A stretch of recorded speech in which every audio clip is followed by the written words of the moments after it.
আমার কষ্ট হচ্ছে কিনা সব কথা পরে খুলে বলবো।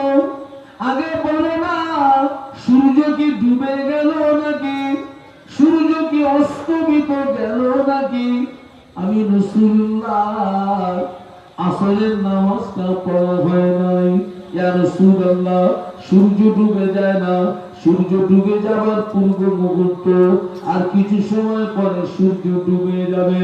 আল্লাহ নবী বললেন, ও বাবা আবু বকর, আমার হাত দুটো ধরে দাঁড় করিয়ে দাও, আমি আসরের নামাজটা আদায় করে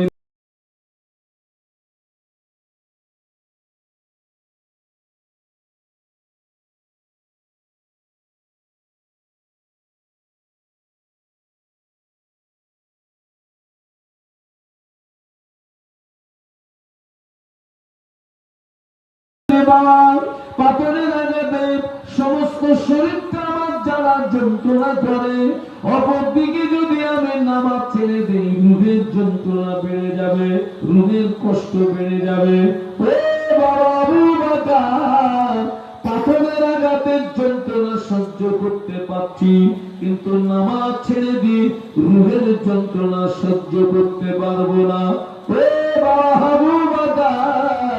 আমার হাত দুটো ধরে দাঁড় করিয়ে দাও, আমি নামাজ আদায় করে নিই। আবু বকর সিদ্দিক রাদিয়াল্লাহু আনহু আল্লাহর নবীর হাত মোবারক ধরে দাঁড় করিয়ে দিলেন।